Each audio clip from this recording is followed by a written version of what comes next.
Hello student, good morning. तो student, जैसे आप लोग देख रहे थे कि हम लोग एक्सरसाइज 5C तक RS अग्रवाल में कॉम्प्लेक्स नंबर को देखे थे स्टूडेंट्स। उसके बाद फिर से तो क्लास हम लोग का ऑफ कर दिया गया है, लेकिन कोई दिक्कत नहीं स्टूडेंट्स। अब ऑनलाइन जिस प्रकार हम लोग ऑफलाइन पढ़ रहे थे ना, उसी प्रकार अब हम लोग ऑनलाइन भी पढ़ेंगे, ठीक है।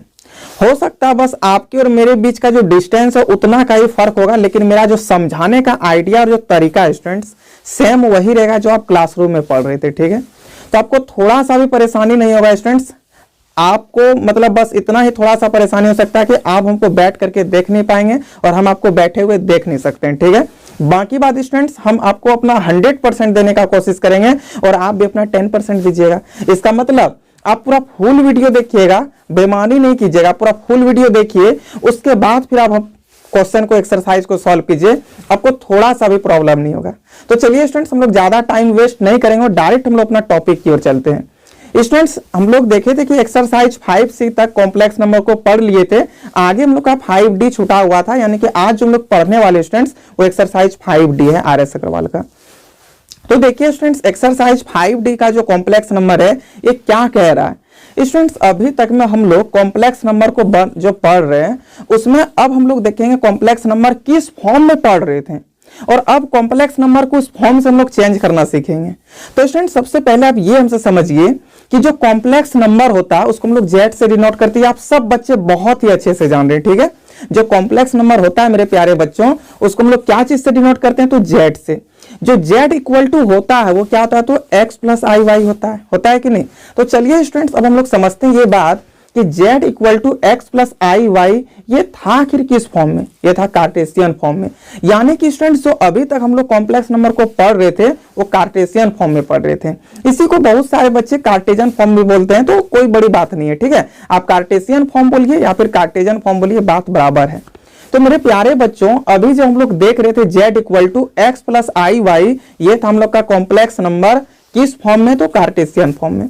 तो देखिए एक बार हम आपको लिख के बताते हैं बच्चों, ताकि आपको थोड़ा सा भी प्रॉब्लम ना हो, ठीक है। देखिए जो कॉम्प्लेक्स नंबर है वो किस फॉर्म में होता था स्टूडेंट, तो z equal to x plus i y. Students, इस z से हम लोग कॉम्प्लेक्स नंबर को डिनोट करते थे, और जो आपका फॉर्म होता था कॉम्प्लेक्स नंबर का वो होता था x प्लस आई वाई का। और ये z equal to x plus i y मेरे प्यारे बच्चों, ये आपका कौन सा फॉर्म कहलाता है, तो कार्टेशियन फॉर्म कहलाता है। इस चीज को चलिए यहाँ पे लिख देते हैं। ये अभी तक में हम लोग जो कार्टेशियन फॉर्म में कॉम्प्लेक्स नंबर का जितना भी चीज पढ़े वो कौन सा फॉर्म में पढ़ रहे थे स्टूडेंट, तो कार्टेशियन फॉर्म में। अब मेरे प्यारे बच्चों, हम लोग को पढ़ना है इसी कार्टेशियन फॉर्म को चेंज करना पोलर फॉर्म में, ठीक है। तो कोई भी कॉम्प्लेक्स नंबर हम लोग कार्टेशियन फॉर्म से पोलर फॉर्म में कैसे चेंज करते हैं उस चीज को आज सीखेंगे, और आज ही जो एक्सरसाइज 5D उसको पूरा खत्म करेंगे। तो स्टूडेंट देखिए, सबसे पहले तुम लोग ये समझ लेते हैं कि हम लोग उसको कैसे आखिर पोलर फॉर्म में चेंज करते हैं। जैसे कि स्टूडेंट्स, अभी तक में देखे थे कि z equal to x plus i y जो होता है ये आपका कार्टेशियन फॉर्म में होता है, कई बार बोल चुके हैं। अब आप लोग समझ भी गए कि z equal to x plus i y ये कॉम्प्लेक्स नंबर का कौन सा फॉर्म है, तो कार्टेशियन फॉर्म में। तो अब स्टूडेंट्स हम लोग समझने वाले हैं कि इसको हम लोग कैसे पोलर फॉर्म में चेंज करेंगे, ठीक है। देखिए, पोलर फॉर्म में चेंज करने के लिए स्टूडेंट्स कुछ 2-4 फॉर्मूला, एकदम छोटा छोटा सा फॉर्मूला का यूज है, और इसी को हम लोग trigonometric form of complex number भी बोल देते हैं। मतलब कि ये ट्राइगोनोमेट्रिक फॉर्म में भी कॉम्प्लेक्स नंबर को आप इसको कह सकते हैं, ठीक है। लेकिन ये बहुत ही रेयर चांस में इसका यूज होता है। हम लोग यूज करेंगे किसका, तो पोलर फॉर्म का। स्टूडेंट्स देखिए, कोई भी कॉम्प्लेक्स नंबर को हम लोग पोलर फॉर्म में आप कैसे ला सकते हैं, ये बात आप अभी सुन रहे हैं। अब हम आपको समझाएंगे, उससे पहले आप ये समझिए कि उसमें 2-4 फॉर्मूला का यूज होता है। तो स्टूडेंट, सबसे पहले हम फॉर्मूला लिख देते हैं, उसके बाद फिर आपको हम वो पोलर फॉर्म लिख के दिखाएंगे। या चलिए पहले हम आपको पोलर फॉर्म बता देते हैं कैसा होता है। देखिए स्टूडेंट, जैसे z equal to x plus i y ये आपका क्या कहलाता है, कार्टेशियन फॉर्म कहलाता है, ठीक है। तो z equal to r cos theta plus का आई साइन थीटा स्टूडेंट्स, ये आपका क्या कहलाता है, तो पोलर फॉर्म कहलाता है। यही आपका क्या, तो पोलर फॉर्म है, ठीक है। एक बार आप फिर से समझिए मेरे प्यारे स्टूडेंट्स, क्या है, जब z equal to r cos theta plus i sine theta, यही तो है आपका पोलर फॉर्म। तो अब हम लोग देखेंगे मेरे प्यारे स्टूडेंट्स कि जब आपको z equal to x plus i y दे दे, और इस कार्टेशियन फॉर्म से यानी कि z equal to x plus i y से हम लोग कैसे z equal to r cos theta plus i sine theta में चेंज करेंगे। तो चलिए बच्चों आगे बढ़ते हैं, ठीक है। देखिए, इस फॉर्म में लाने के लिए ना इसमें 2-4 फॉर्मूला का यूज है, तो वो 2-4 फॉर्मूला जो है ना उसके बाद अच्छे से समझ लेते हैं। स्टूडेंट देखिए ये आर क्या, ये कॉस थीटा कहां से आया और ये साइन थीटा कहां से आया, उस चीज को देखेंगे। इसमें थोड़ा भी अंतर नहीं हुआ है। आप जो अभी देख रहे थे z equal to x plus i y, same वही चीज पोलर फॉर्म भी है, बस इसमें थोड़ा सा अंतर ये है कि यहाँ पे ब्रैकेट ले लिया गया है। देखिए ब्रैकेट ले लिया गया है और ब्रैकेट के बाहर आर आया है, यानी कि स्टूडेंट सबसे पहले हम लोग को आर फाइंड करना है। और आर फाइंड करना ना आप पिछले 3 टॉपिक में बहुत ही अधिक और बहुत ही आराम से कर लिए हैं। अब बोलिए सर अभी तक मैं आप कहीं नहीं दिखाएं कि यही आर है, तो अभी हम आपको वही चीज दिखाने वाले कि आर आखिर है क्या। और दूसरा बात देखिए ना, ये x के जगह पे स्टूडेंट्स आपका cos थीटा आ गया है और ये y के जगह पे बस खाली sin थीटा आ गया है, और कुछ तो न्यू हुआ ही नहीं है। अभी तक में स्टूडेंट्स हम लोग देख रहे थे z equal to x plus i y, ये आपका कार्टेशियन फॉर्म था। बस पोलर फॉर्म में क्या हुआ है ना, एक ब्रैकेट के अंदर में cos थीटा यानी कि x के जगह पे cos थीटा लिख दिया, और फिर प्लस i के जगह पे तो i है ही, बस y के जगह पे sin थीटा लिख दिया है, और जो ब्रैकेट के बाहर था स्टूडेंट्स वहां पे r लिख दिया है।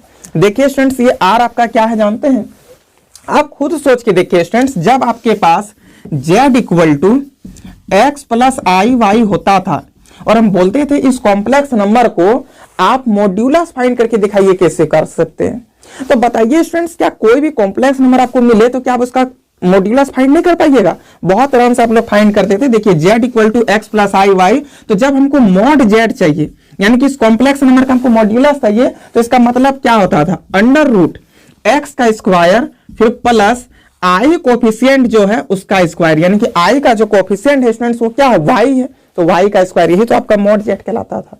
फिर से समझिए स्टूडेंट्स क्या बोले, जब स्टूडेंट्स आपको z equal to x plus i y दे दे और बोले कि ये z का अब हमको क्या बताइए, तो मॉड्यूलस बताइए, तो मॉड्यूलस क्या होता था स्टूडेंट्स, x का स्क्वायर फिर प्लस i कोफिशिएंट का स्क्वायर होता था। ठीक है, यही मॉड z स्टूडेंट्स आपका r कहलाता है। तब ना हम बोले थे कि आप बहुत अधिक r फाइंड किए हैं, थोड़ा बहुत नहीं बहुत ही अधिक, बस आप पहचान नहीं पा रहे थे कि यही r है। आप पहचान गए ना, ये मॉड z को ही हम लोग r बोलते हैं स्टूडेंट्स, यानी कि जब भी कभी आपको मॉड z फाइंड करने के लिए बोले तो भी आपको फॉर्मूला लगाना है root under x square plus y square.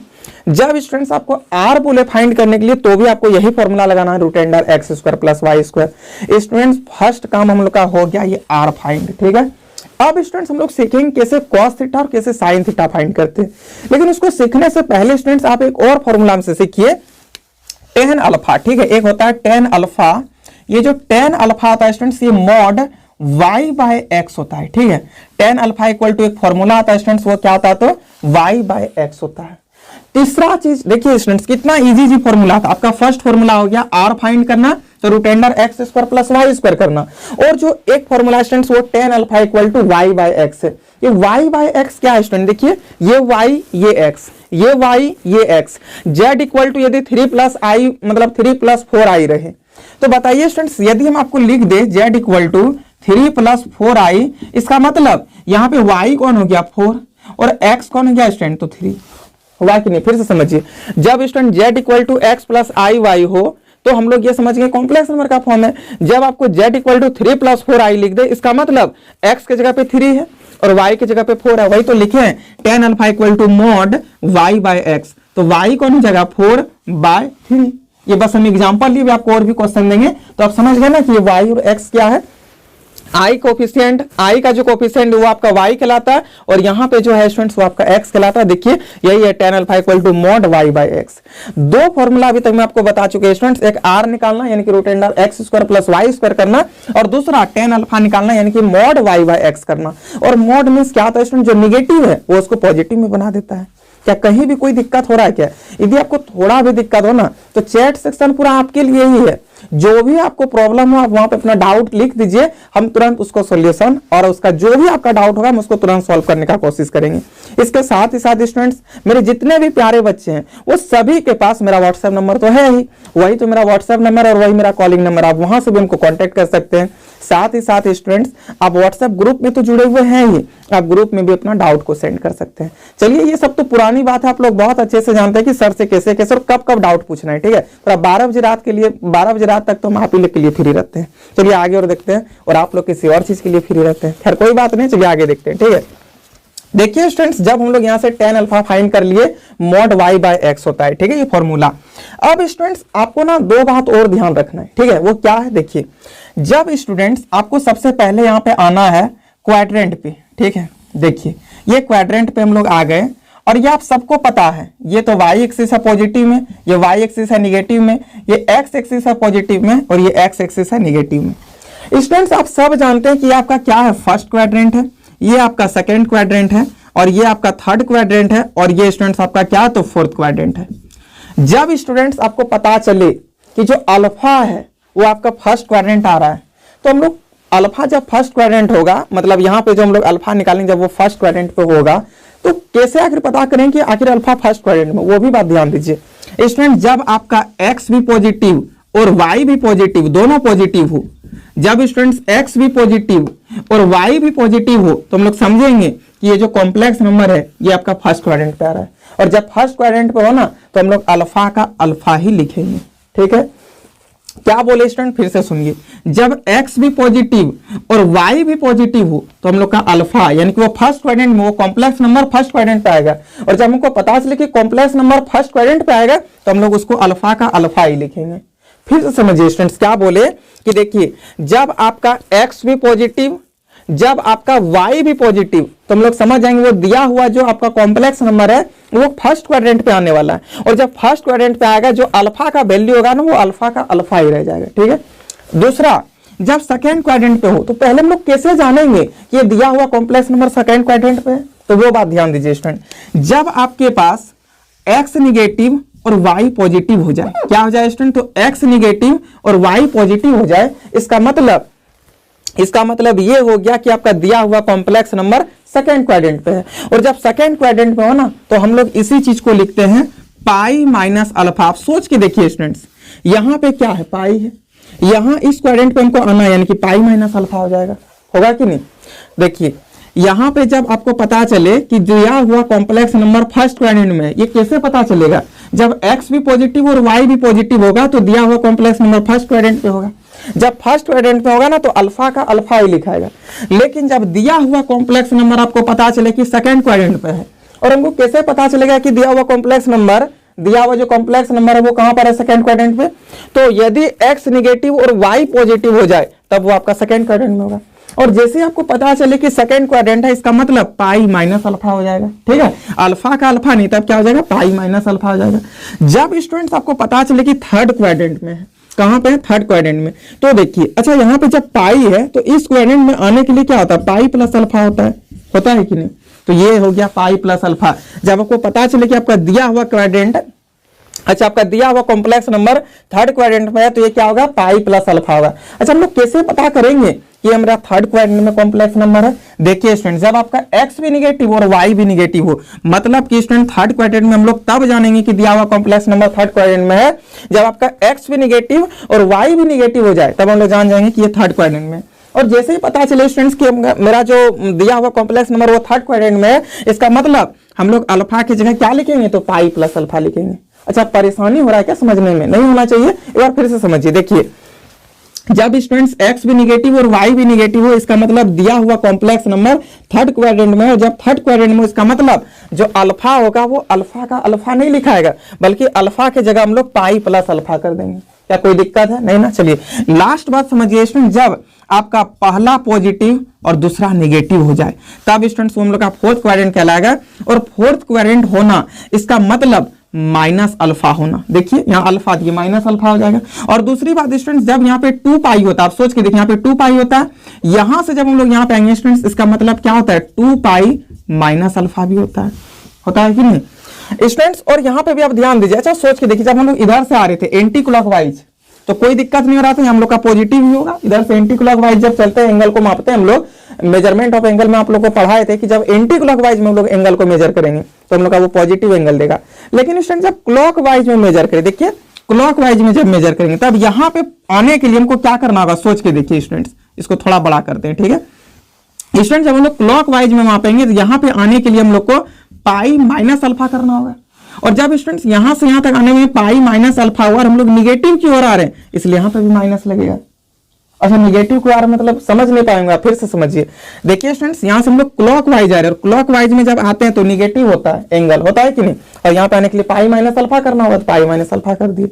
अब स्टूडेंट्स यहाँ तक में आपको दिक्कत नहीं होना चाहिए, और ये भी चीज आप समझ गए। ये यहाँ से इसके नीचे आएंगे तो 2 पाई माइनस अल्फा होगा, और वैसे तो ये माइनस अल्फा है, देखिए यहाँ पे यदि अल्फा नेगेटिव में आ रहा है इसलिए माइनस अल्फा हो गया। अब तो कोई दिक्कत नहीं होना चाहिए। चलिए यार फिर से रिपीट करते हैं स्टूडेंट। देखिए जब दिया हुआ कॉम्प्लेक्स नंबर में आपका x भी पॉजिटिव और y भी पॉजिटिव हो, इसका मतलब वो कॉम्प्लेक्स नंबर आपका फर्स्ट क्वाड्रेंट पे आ रहा है, और जब कॉम्प्लेक्स नंबर आपका फर्स्ट क्वाड्रेंट में हो, इसका मतलब वो हम लोग का अल्फा का जो वैल्यू होगा वो डायरेक्ट अल्फा ही लिखा जाएगा। लेकिन स्टूडेंट्स जब दिया हुआ कॉम्प्लेक्स नंबर में x आपका निगेटिव हो जाए और जो y है वो पॉजिटिव हो जाए, तब हम लोग जानेंगे वो सेकंड क्वाड्रेंट में आ रहा है, और जब सेकंड क्वाड्रेंट में हो इसका मतलब होता है पाई माइनस अल्फा। ठीक है, जब स्टूडेंट्स आपका x भी निगेटिव और ये y भी निगेटिव हो, तब वो दिया हुआ कॉम्प्लेक्स नंबर थर्ड क्वाड्रेंट में होगा, और जब थर्ड क्वाड्रेंट में होगा ना तो आप पाई प्लस अल्फा लिखिए या फिर माइनस पाई माइनस अल्फा लिखिए। ठीक है, उसके बाद स्टूडेंट्स फोर्थ क्वाड्रेंट में देखिए, फोर्थ क्वाड्रेंट में कैसे पता चलेगा कि ये जो कॉम्प्लेक्स नंबर ये फोर्थ क्वाड्रेंट में है। स्टूडेंट्स जब आपका x पॉजिटिव और y निगेटिव हो जाए तब हम लोग जान जाएंगे कि वो आपका फोर्थ क्वाड्रेंट में है, और फोर्थ क्वाड्रेंट में माइनस अल्फा लिखिए या फिर 2 पाई माइनस अल्फा लिखिए, आपका बात बराबर है। चलिए स्टूडेंट्स आगे हम लोग और भी चीज को इसमें देखते हैं। जैसे कि स्टूडेंट्स आपको थोड़ा सा हम चीज बता दे, ये अल्फा जो है, अच्छा रुकिए सबसे पहले ये समझिए स्टूडेंट्स आर्ग्यूमेंट ऑफ जेड, ये आर्ग्यूमेंट ऑफ जेड में सब क्या होता है ना वो चीज सीखिए। देखिए स्टूडेंट्स आर्ग्यूमेंट ऑफ जेड कहीं पे बोले, इसका मतलब आर्ग्यूमेंट ऑफ जेड मतलब आर्ग्यूमेंट ऑफ कॉम्प्लेक्स नंबर। अब कोई भी कॉम्प्लेक्स नंबर का आर्ग्यूमेंट लिखना है स्टूडेंट्स, उसको हम लोग थीटा से डिनोट करते हैं। क्या चीज से डिनोट करते हैं? तो थीटा से डिनोट करते हैं। कोई दिक्कत है? फिर से समझिए स्टूडेंट, जब भी कभी आपको आर्ग्यूमेंट ऑफ जेड बोले, इसका मतलब होता है स्टूडेंट्स वो थीटा है। आर्ग्यूमेंट ऑफ जेड यानी कि आर्ग्यूमेंट ऑफ कॉम्प्लेक्स नंबर, कोई भी कॉम्प्लेक्स नंबर का आपको आर्ग्यूमेंट फाइंड करने बोले स्टूडेंट्स, इसका मतलब होता है हमको वहां पे थीटा फाइंड करना है। ठीक है, यह भी बात आपको ध्यान में रखना है। उसके बाद स्टूडेंट्स अब हम लोग थोड़ा सा एक बात और समझते हैं कि जब हम लोगों के पास कॉम्प्लेक्स नंबर क्या हो, अच्छा आप लोग सब जानते हैं कि कॉम्प्लेक्स नंबर जो है सो कभी कभी प्योरली रियल भी होता है और कभी कभी प्योरली इमेजिनरी भी होता है। तो स्टूडेंट्स अब हम लोग डायरेक्ट अभी कुछ चीज समझने वाले हैं। ऑब्जेक्टिव में ये बहुत ही इंपॉर्टेंट है आप लोगों के लिए, क्लास 11th का ऑब्जेक्टिव में ये चीज पूछ सकता है कि जब आपके पास कोई कॉम्प्लेक्स नंबर प्योरली रियल हो तो वहां पे थीटा का वैल्यू क्या होगा, यानी कि स्टूडेंट्स आर्ग्यूमेंट ऑफ जेड क्या होगा। यानी तो फिर जब आपको बोल देगा कि जब आपका प्योरली इमेजिनरी हो कोई कॉम्प्लेक्स नंबर, तो फिर वहां पे बताइए कि आपका आर्ग्यूमेंट ऑफ उस कॉम्प्लेक्स नंबर का क्या होगा, यानी तो फिर बोलेगा स्टूडेंट्स कि आप थीटा बताइए क्या होगा। तो हम लोग डायरेक्ट वहां पे कैसे फाइंड कर सकते हैं वो चीज देखिए। जब स्टूडेंट्स यहां पे हम लोग लिखते हैं प्योरली रियल, ठीक है, फॉर प्योरली रियल, यानी कि स्टूडेंट्स जब हम लोगों के पास जो कॉम्प्लेक्स नंबर है वो प्योरली रियल होगा, प्योरली रियल होगा, तब देखिए यहां पे जो थीटा होगा उसका वैल्यू क्या होगा वो चीज समझिए। प्योरली रियल होना मींस स्टूडेंट्स थीटा बराबर जो होगा वो आपका 0 डिग्री होगा। अब आप बोलिए सर ऐसा कैसे, देखिए हम आपको अभी समझा रहे हैं, ध्यान में रखिएगा स्टूडेंट। ठीक है, जब प्योरली रियल हो तो थीटा हम लोग का 0 डिग्री होगा। अब इसमें आप एक दो एग्जांपल हमसे समझिए। सोचिए स्टूडेंट्स प्योरली रियल होना मतलब कि उसमें इमेजिनरी पार्ट नहीं होना उस कॉम्प्लेक्स नंबर में, तो z इक्वल टू 3 ये आपका क्या है, प्योरली रियल है। क्यों? क्योंकि इसमें तो इमेजिनरी पार्ट है ही नहीं। सोच के देखिए, यदि मैं आपको z इक्वल टू 3 दे दे स्टूडेंट्स, इसका मतलब क्या हो गया, प्योरली रियल हो गया। और प्योरली रियल होना मींस उसमें इमेजिनरी पार्ट नहीं होना, मतलब ये वाला पार्ट नहीं होना, इमेजिनरी पार्ट नहीं होना, वही आपका तो प्योरली रियल कहलाता है। तो ये अभी हम लोग के पास प्योरली रियल है। जब स्टूडेंट्स आपको कॉम्प्लेक्स नंबर प्योरली रियल दिखे तो वहां पे जो आर्ग्यूमेंट ऑफ जेड होगा, आर्ग्यूमेंट ऑफ जेड वो होगा स्टूडेंट 0 डिग्री। डायरेक्ट आपका ऑप्शन नंबर जिसमें भी मैच करे वो 1 मार्क्स के लिए आ जाएगा। इसी में स्टूडेंट्स इसी को हम लोग थीटा भी बोलते हैं। जब भी कभी आपको बोल दे कि z equal to 3, z equal to 4, z equal to 5, यानी कि स्टूडेंट्स आपको प्योरली रियल मिले तो वहां पे जो आर्ग्यूमेंट होता है स्टूडेंट्स, यानी कि वहां पे जो थीटा होता है स्टूडेंट्स वो कितना होता है, तो 0 डिग्री का होता है। अब आपको हम एक होमवर्क दे रहे हैं स्टूडेंट्स, या फिर आपको कमेंट सेक्शन में अभी तुरंत बताना है कि यदि z इक्वल टू 4 + 0i हो जाए, ठीक है, क्या हो जाए, z इक्वल टू 4 + 0i, तो इसका आर्ग्यूमेंट क्या होगा। इस कॉम्प्लेक्स नंबर का आर्ग्यूमेंट क्या होगा स्टूडेंट्स, और इस कॉम्प्लेक्स नंबर का आर्ग्यूमेंट को हम लोग थीटा से डिनोट करते हैं। तो स्टूडेंट्स इसका मतलब आर्ग्यूमेंट ऑफ कॉम्प्लेक्स नंबर या फिर मतलब इस कॉम्प्लेक्स नंबर का जो थीटा होगा स्टूडेंट्स वो क्या बात बराबर है, अब आर्ग्यूमेंट ऑफ कॉम्प्लेक्स नंबर बोलिए और वही आर्ग्यूमेंट ऑफ कॉम्प्लेक्स नंबर को हम लोग थीटा से डिनोट करते थे, या फिर आप थीटा बोलिए। जब student z equal to 4 + 0 i है तो भी थीटा का वैल्यू 0 डिग्री होगा। बोले सर क्यों 0 डिग्री होगा, तो समझिए इस चीज को। देखिए स्टूडेंट्स यहाँ पे आपको ध्यान देना है, ये z इक्वल टू 4 + 0 i ये है क्या आपका प्योरली रियल है। सोच के देखिए ना, इसमें तो प्योरली रियल मींस क्या होता है, उसमें इमेजिनरी पार्ट 0 के बराबर होता है। यही चीज हम आपको फर्स्ट डे समझा रहे थे कि जब प्योरली रियल कह दे इसका मतलब उसमें उस कॉम्प्लेक्स नंबर में जो इमेजिनरी पार्ट होगा वो 0 के बराबर होगा। तो देखिए जो इमेजिनरी पार्ट है वो 0 के बराबर है, इमेजिनरी पार्ट 0 के बराबर है, यानी कि आपका क्या रियल है। और जब प्योरली रियल हो स्टूडेंट तो वहां पे आर्ग्यूमेंट जो होगा उस कॉम्प्लेक्स नंबर का 0 डिग्री ही होगा ना, यानी कि वहां पे जो थीटा होगा वो 0 डिग्री होगा। ये बात आपको ध्यान में रखना है स्टूडेंट्स, ऑब्जेक्टिव के लिए काफी इंपॉर्टेंट। अच्छा कुछ बच्चे तो वैसे भी खुरपाती हैं और वो दिमाग लगा रहे होंगे कि सर आप अभी यहाँ पे बोले कि जब प्योरली रियल है और आप पॉजिटिव में दोनों लिए, देखिए यहां भी आप पॉजिटिव ले लिए, ये भी पॉजिटिव लिए हैं, तो आप बता दिए थीटा इक्वल टू 0 डिग्री है। लेकिन जब निगेटिव में हो तो फिर क्या होगा, तो चलिए स्टूडेंट्स उस चीज को समझिए। देखिए स्टूडेंट जब हम लोग देखें कि प्योरली रियल पॉजिटिव में था तब ये बात एकदम आपको ध्यान में रखना है। अभी कुछ बच्चे सोच रहे हैं, उनको पता था, ठीक है। तो चलिए कौन कौन सोच रहे थे अपना अपना नाम कमेंट सेक्शन में लिख के हमको बताइएगा, ठीक है। चलिए मेरे तरफ से उनको एक हार्ट मिलेगा। देखिए स्टूडेंट जब हम लोगों के पास प्योरली रियल हो और जो आपका कॉम्प्लेक्स नंबर हो वो पॉजिटिव हो तब हम लोग लिखेंगे थीटा इक्वल टू 0 डिग्री। जब स्टूडेंट्स प्योरली रियल हो लेकिन जो आपका मतलब कि कॉम्प्लेक्स नंबर होगा वो जब निगेटिव हो जाए तब क्या होगा, यानी कि स्टूडेंट्स आगे जो एग्जांपल है वो समझिए। क्या बोल रहे हैं स्टूडेंट्स, प्योरली रियल तो होना ही चाहिए, यानी कि z इक्वल टू -4 या फिर कुछ भी ले लेते हैं ना, -2 ही ले लीजिए प्लस का 0 आई, ये क्या है प्योरली रियल है। क्यों, क्योंकि यहाँ पे जो आपका कॉम्प्लेक्स नंबर है स्टूडेंट्स वो मतलब इस कॉम्प्लेक्स नंबर में जो इमेजिनरी पार्ट है वो 0 के बराबर है। जब इमेजिनरी पार्ट 0 के बराबर है इसका मतलब ये आपका क्या हो गया, प्योरली रियल हो गया। लेकिन प्योरली रियल है लेकिन निगेटिव में है, जब प्योरली रियल निगेटिव में हो स्टूडेंट तो थीटा इक्वल टू आपका हो जाएगा 180 डिग्री। क्या हो जाएगा स्टूडेंट्स, थीटा इक्वल टू तो 180 डिग्री। ये बात आपको ध्यान में रखना है स्टूडेंट। जब प्योरली रियल हो लेकिन पॉजिटिव हो तो थीटा इक्वल टू 0 डिग्री, यानी कि आर्ग्यूमेंट ऑफ उस कॉम्प्लेक्स नंबर का 0 डिग्री होगा। जब स्टूडेंट्स निगेटिव हो तो वैल्यू आपका थीटा का 180 होगा। आप कुछ भी एग्जांपल ले लीजिए, यदि z इक्वल टू -2 + 0 आई था तो इसका वैल्यू 180 डिग्री होगा। यदि स्टूडेंट्स एक और इसमें आप एग्जांपल समझिए, ठीक है। यदि आपको एग्जांपल में ये दे दिया कि z इक्वल टू -5 तो यहां पे बताइए आर्ग्यूमेंट ऑफ z, यानी कि आप थीटा बताइए क्या होगा, तो 180 डिग्री होगा, ठीक है। ये जब प्योरली रियल हो तब। अब स्टूडेंट्स हम लोग समझते हैं जब प्योरली इमेजिनरी हो तो क्या होगा, तो चलिए यहां पे हम बताते हैं फॉर प्योरली इमेजिनरी, ठीक है। चलिए फॉर प्योरली इमेजिनरी, जब प्योरली इमेजिनरी हो तब क्या होगा स्टूडेंट, जब प्योरली इमेजिनरी हो और वो पॉजिटिव इमेजिनरी हो, यानी कि स्टूडेंट्स मान लीजिए जब प्योरली इमेजिनरी और पॉजिटिव में तो आपका जो आर्ग्यूमेंट ऑफ z होगा, यहां पे इसको अंडरलाइन कर देते हैं, जो आर्ग्यूमेंट ऑफ z होगा स्टूडेंट्स जिसको हम लोग थीटा भी बोलते हैं वो आपका होगा π/2 के इक्वल। फिर से एक बार ध्यान दीजिए स्टूडेंट्स क्या बोले, देखिए जब प्योरली इमेजिनरी हो लेकिन वो पॉजिटिव में हो तो आपका आर्ग्यूमेंट ऑफ z यानी कि जो थीटा होगा वो कितना होगा, π/2 के बराबर होगा। जब स्टूडेंट्स प्योरली इमेजिनरी तो होगा लेकिन वो निगेटिव में होगा, इसका आप एग्जांपल भी समझ लीजिए। सोचिए स्टूडेंट्स प्योरली इमेजिनरी लिखे हैं, यानी कि जो इसका एग्जांपल होना चाहिए वो z equal to 0 + 4i 5i 6i 3i 2i कुछ भी होना चाहिए। इसका मतलब स्टूडेंट्स प्योरली इमेजिनरी होना मतलब उस कॉम्प्लेक्स नंबर में जो रियल पार्ट होगा वो 0 के बराबर होना। अब स्टूडेंट्स यहाँ पे देखिए जो इसी को ना बोलते हैं हम लोग, इसको क्या बोलते हैं बताइए, इसको रियल पार्ट बोलते हैं, इसको इमेजिनरी पार्ट बोलते हैं। इसको इस y क्या है, y यहाँ पे इमेजिनरी पार्ट है और ये जो x है वो क्या है आपका रियल पार्ट है। अब रियल पार्ट 0 हो गया, यानी कि ये जो कॉम्प्लेक्स नंबर में रियल पार्ट जब 0 हो गया इसका मतलब ये प्योरली इमेजिनरी है। जब प्योरली इमेजिनरी है स्टूडेंट्स तो यहां से हमको आर्ग्यूमेंट चाहिए इस z का, यानी कि आर्ग्यूमेंट इस z का बोलिए या फिर थीटा बोलिए, बात बराबर है स्टूडेंट। आर्ग्यूमेंट चाहिए इस z का यानी कि हमको थीटा चाहिए, तो यहां पे जो थीटा है स्टूडेंट्स वो आपका π/2 हो जाएगा।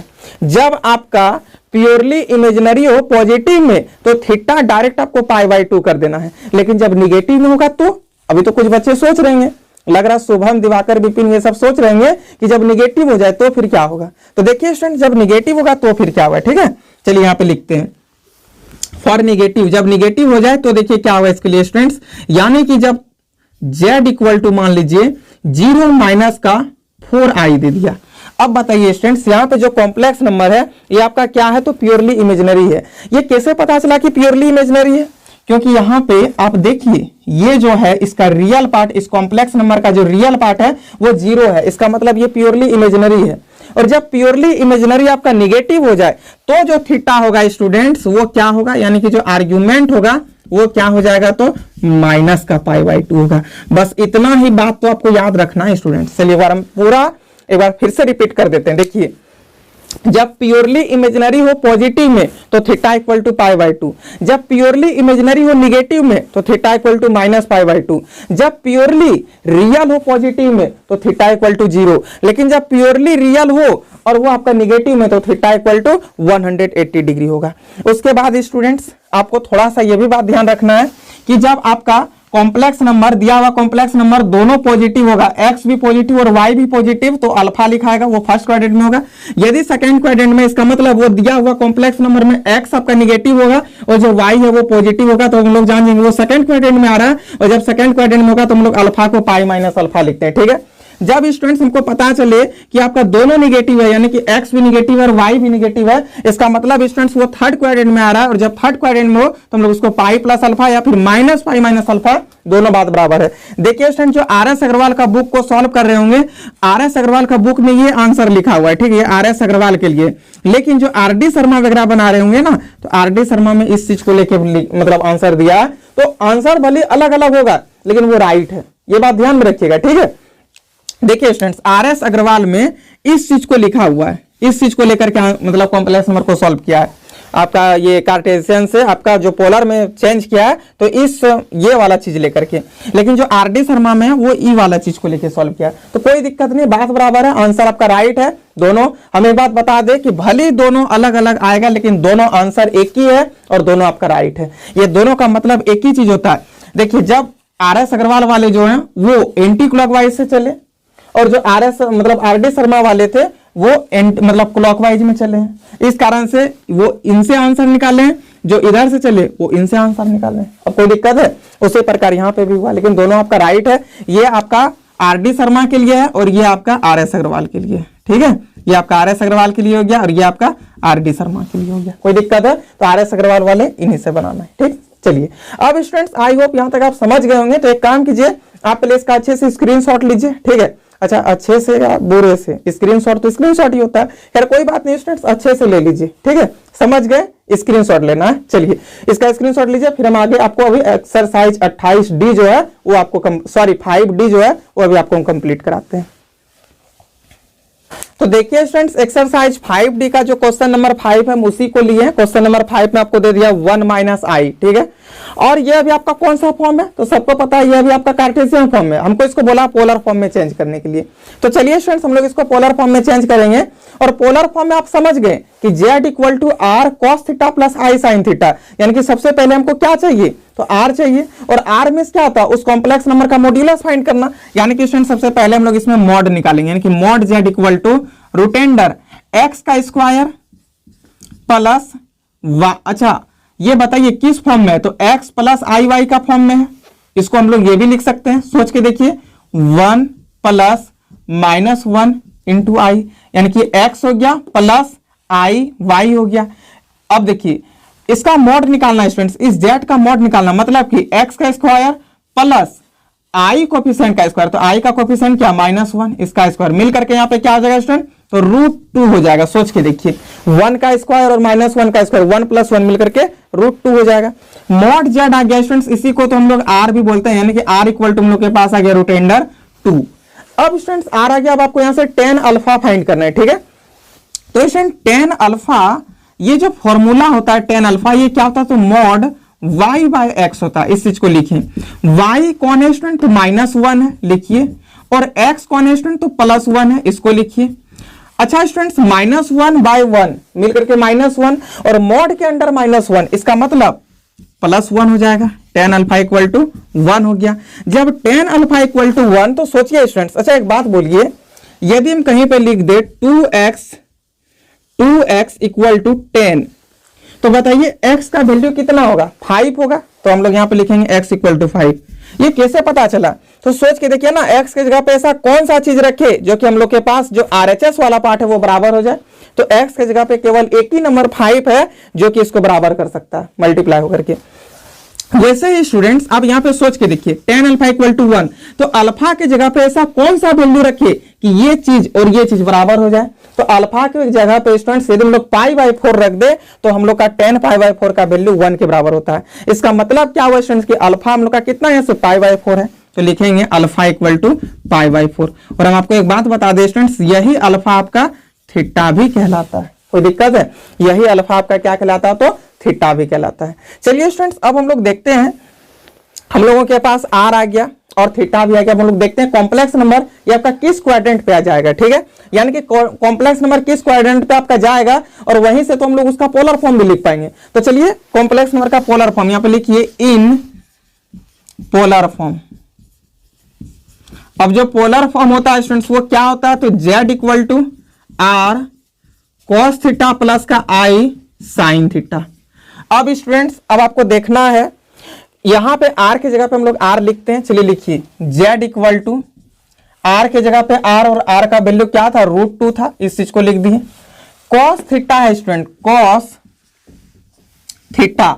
अच्छा, थीटा और अल्फा आपका दोनों सेम चीज है, लेकिन क्या अभी हम लोग यहाँ पे थीटा का थीटा लिख देंगे? नहीं लिखेंगे। पहले हम लोग देखेंगे कि ये जो आपका कॉम्प्लेक्स नंबर है ये किस क्वाड्रेंट पे जा रहा है।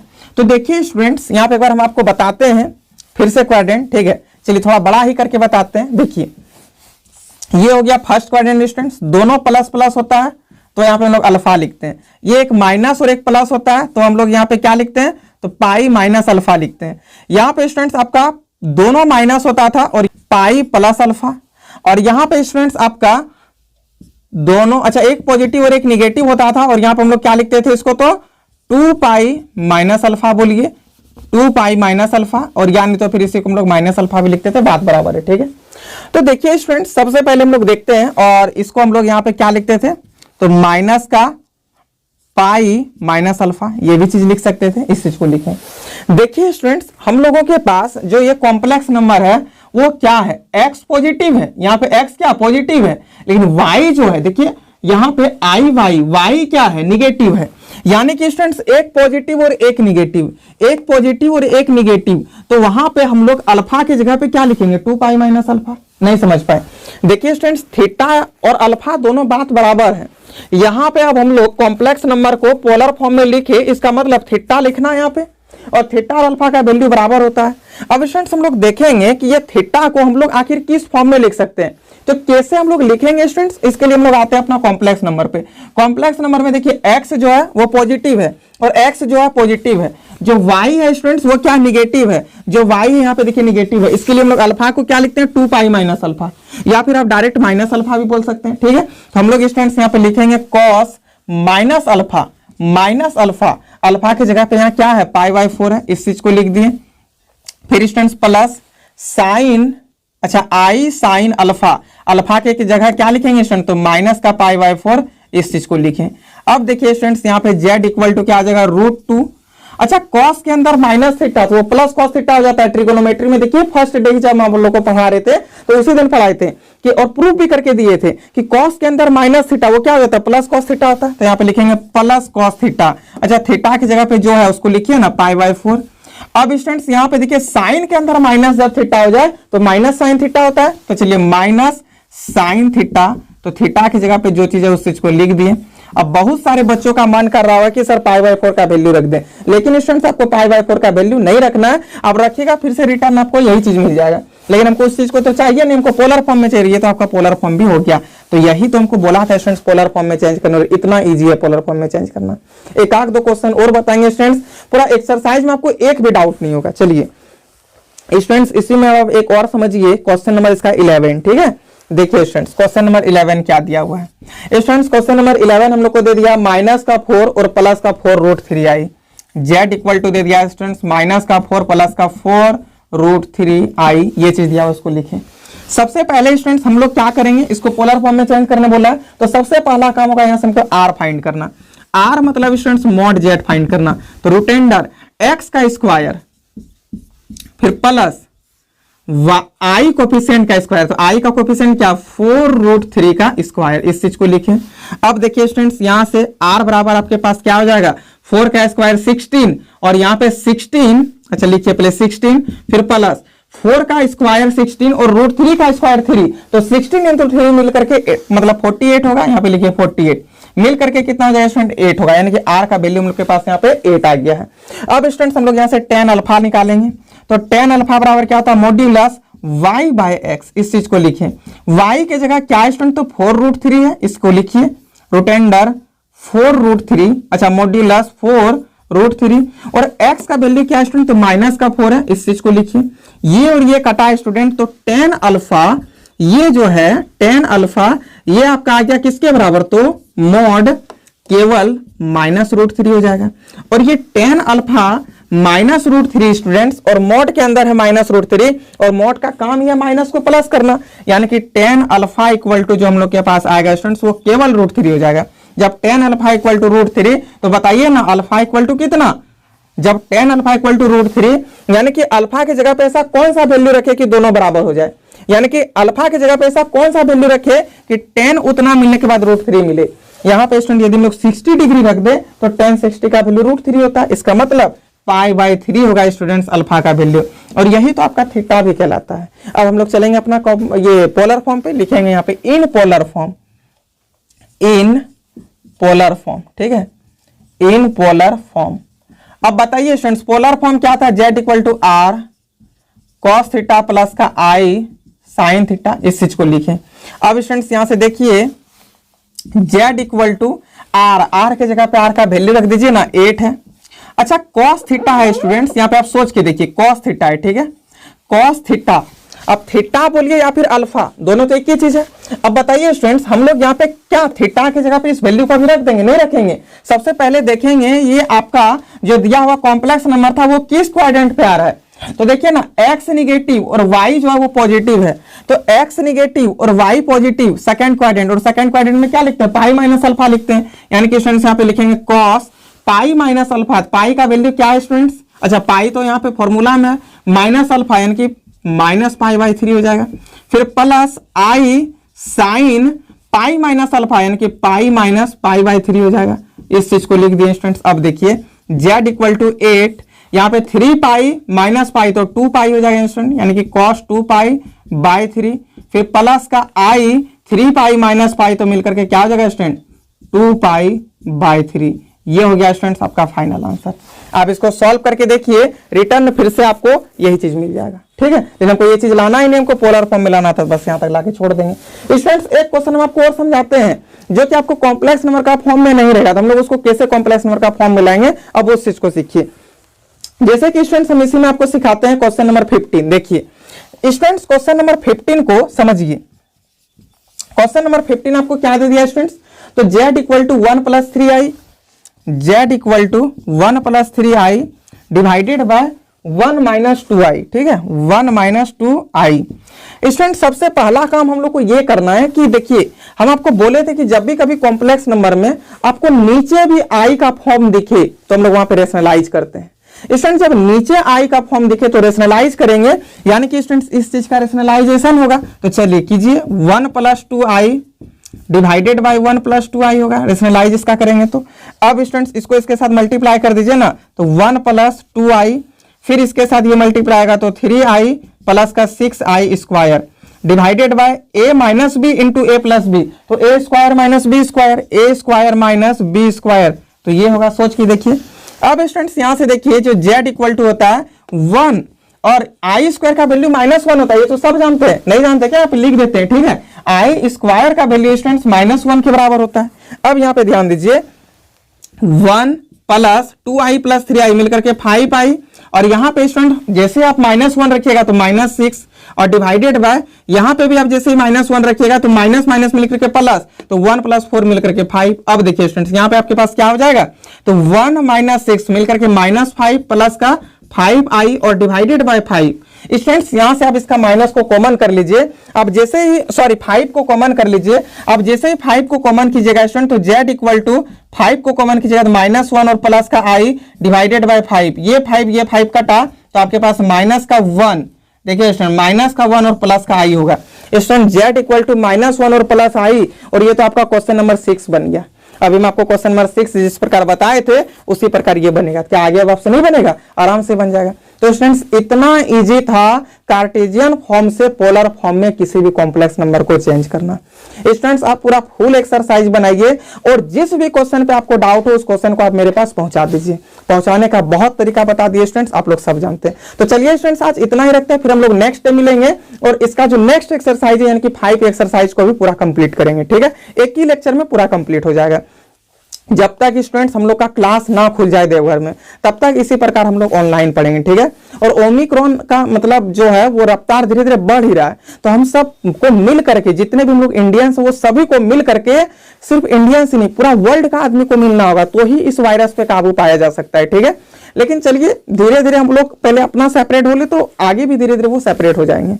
तो देखिए स्टूडेंट्स आपको जब भी कभी बहुत ही कुछ जरूरी काम पड़े तो ही आपको बाहर निकलना है, और विदाउट मास्क तो बाहर जाना ही नहीं है। ठीक है, साथ ही साथ सैनिटाइज वगैरह ये सब करते रहना है, या फिर सैनिटाइजर ना हो तो फिर अपना हाथ में साबुन लगा के हाथ को धो लेना है। ठीक है स्टूडेंट्स, ये सब बात आप लोग जानते ही हैं, लेकिन चलिए एक बार हम फिर से आपको बता दी ताकि आपको किसी भी तरह का दिक्कत ना हो। बाकी बात स्टूडेंट्स इस वीडियो को यदि अच्छा लगे तो लाइक जरूर कीजिएगा क्योंकि आप लोग मेरा मेहनत को देख ही लिए। बाकी बात स्टूडेंट्स इस वीडियो को अपने सभी दोस्तों और यारों मित्रों के साथ शेयर भी कर दीजिएगा, और यदि चैनल में नए हैं तो सब्सक्राइब भी कर लीजिएगा। चलिए फिर मिलते हैं नेक्स्ट वीडियो में, तब तक के लिए bye bye, best of luck.